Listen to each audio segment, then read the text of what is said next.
ko yan. Ang hinahanap kasi ngayon ng tao, ang pakiramdam ng tao, litong-lito. Dami-daming dumadating na balita. You use the word galit. Yes, may outrage. Yung parang sobra na.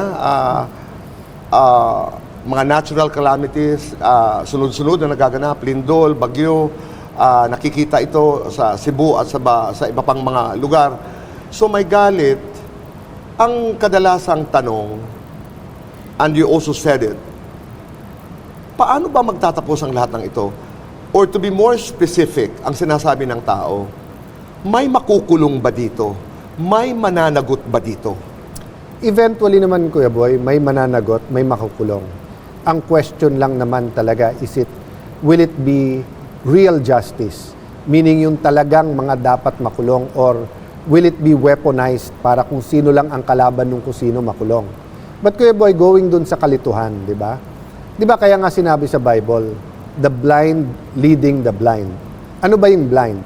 Walang vision. Ano ba yung blind leading the blind? Meaning, susunod ka sa walang vision, pero sumusunod ka doon. So, I'm not criticizing any group or any one leader. I'm criticizing our whole leadership right now. No? Every single person who claims to be a leader, including myself.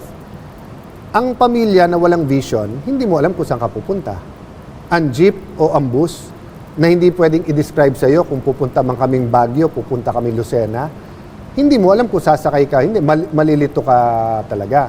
So the problem ni Kuya Boy is that in the past, kahit ano sama, martial law, EDSA 1, EDSA 2, people could paint a vision and then may path or paraan papunta doon.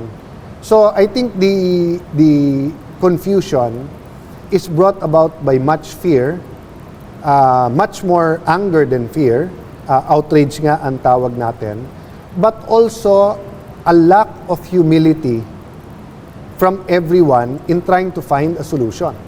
I think the main go-to formula right now is to blame your opponent. Nangyayari to dahil doon. So from the barangay unit all the way to Malacanang, it's I didn't do it, yung kabila ang gumawa. Okay. So hindi tuloy ma-paint yung... So yung kalituhan is hindi ko sinong guilty eh.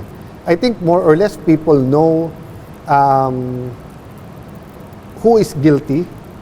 Ang question lang is ano talaga yung ginawa, paano ginawa, and sino yung magkakasama doon. So kaya may kalituhan. Kasi dati, Kuya Boy, simple lang ang turo sa atin, di ba? Nag-aaway kayo, valedictorian, salutatorian, nandaya ka, tanggal ka. Eh ngayon, hindi na ganun eh. Di ba? Ayokong tanggalin yung valedictorian kasi ayoko sa salutatorian. Eh, paano kung pareho nandaya yung valedictorian, salutatorian? Eh, kung sino mas mataas? Eh, before, getting to the vision was much easier. Kung sinong mali, tanggalin niya. Okay. Ngayon, confusion kasi magulo ini-espouse natin na mga theories and yung tinutulak natin na kung sinong dapat maglingkod sa ating bayan. Ang